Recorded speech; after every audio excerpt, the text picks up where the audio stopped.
All right, a lot to discuss in this game. Again, great win for the Eagles, but not without the curse of potentially losing their quarterback for this season. CC, are the Eagles good enough to make a Super Bowl run without Carson Wentz as their quarterback? Well, going over the backup quarterbacks, and I think the situation in Minnesota is a great comparison.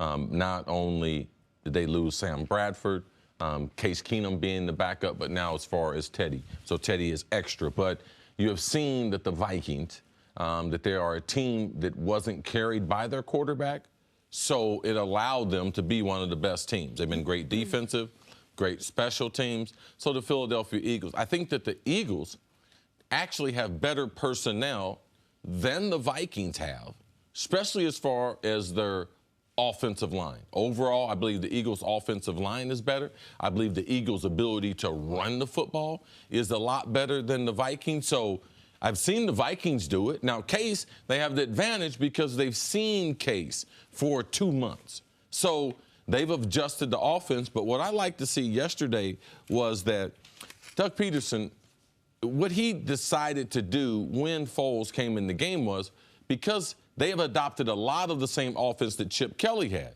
where Foles was the starting quarterback. So their offense stayed exactly the same. So can they sustain that? I think because most teams don't keep the same offense, even though the coordinators and coaches, they lie to us and say that they do.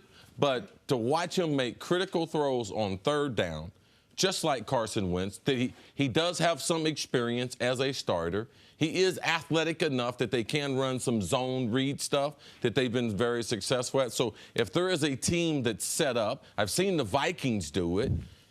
I think that Philadelphia, right now with Nick Foles, is the best or one of the best quarterback to backup situations that we have in the league.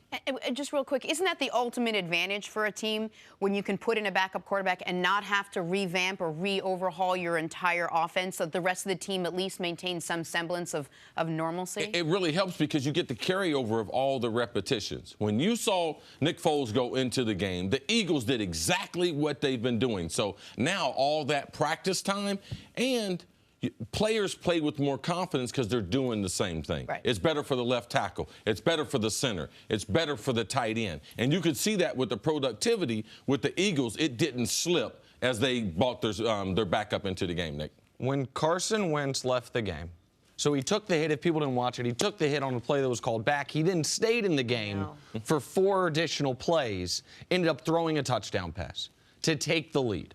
When he left the field, after that play, in that moment, he was the NFL's MVP. He had just taken the lead. The team was going to have the best record in the league. He had just set the Eagles' franchise record for touchdown passes in a season, beating Sonny Jurgensen, beating Donovan McNabb. He was the league MVP in that moment. You cannot lose the league MVP and still go win the Super Bowl. Just can't.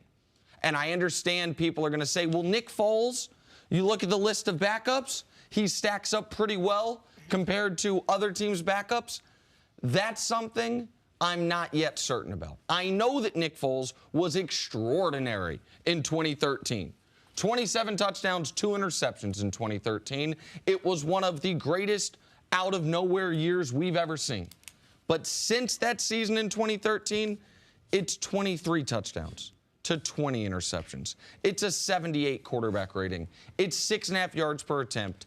It's very typical NFL backup stuff. But look at the competition, though, Nick. The number one competition in the NFC is who? Minnesota.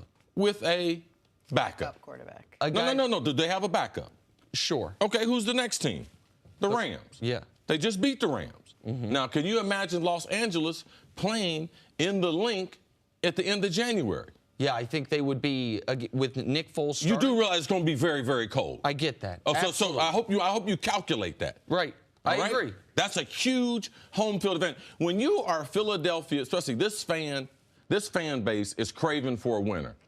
When they go to Los Angeles and they have a home field advantage, they have more fans than the Rams. The Rams had to do a silent count at home.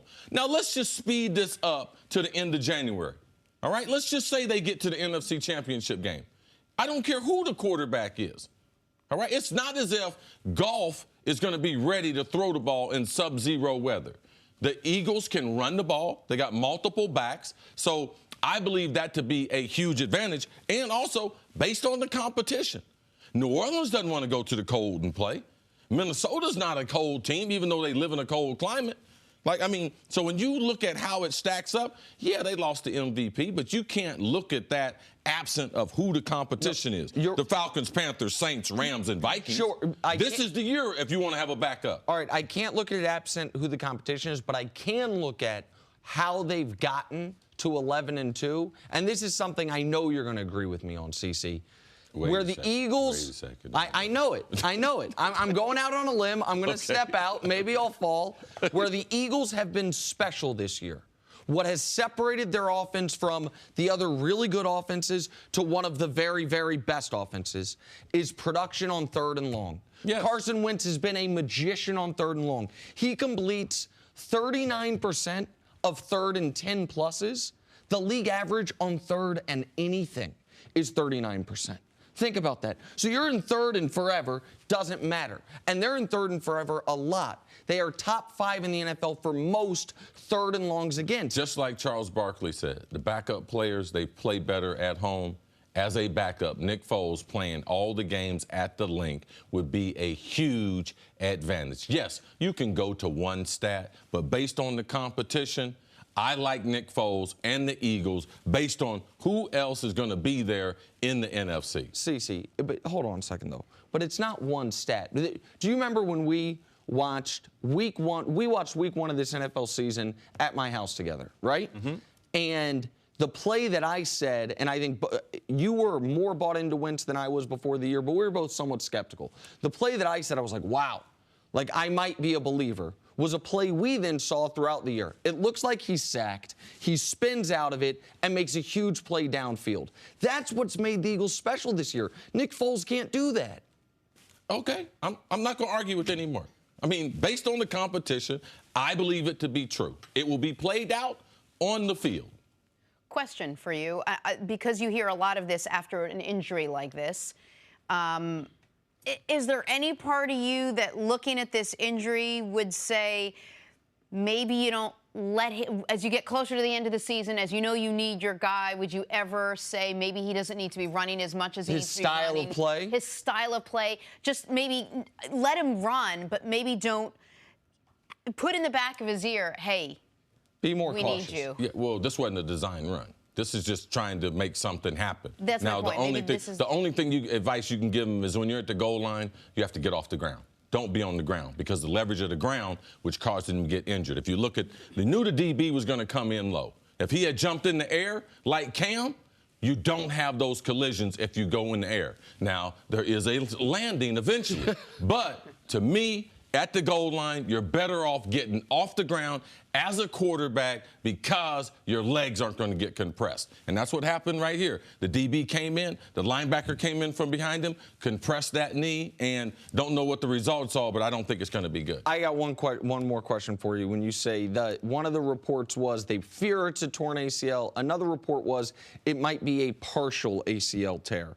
What does a partial ACL tear mean to you as far as playable, as far as a young player that is your franchise quarterback? That means if it was you and Jenna, you guys would be getting an operation. Would you? For a professional athlete, they're going to try to hold you on there. They're going to put him in a knee brace, maybe have him rest a couple weeks. He'll play with the painkiller, but he still needs surgery on it. All right, if it was his MCL, a little bit different on the inside of the knee, easier to play with compared to an ACL. But he would have a longer recovery time than I would, right? Like at least by what, 6 months? I don't even think I'd need surgery. No. Like, why would I need surgery? I could have blown ACLs. I don't do anything athletic. I could be back in a couple You weeks. wouldn't need surgery. Jenna, you would be going for surgery today. Mm-hmm. Nick, actually, you would have the proper attire on. I would put on a black suit because I'd be doing a funeral. Thanks for watching. Subscribe here to get the latest from the show. Also, be sure to check out more of the best clips from First Things First, or go watch a few segments from our other shows on FS1.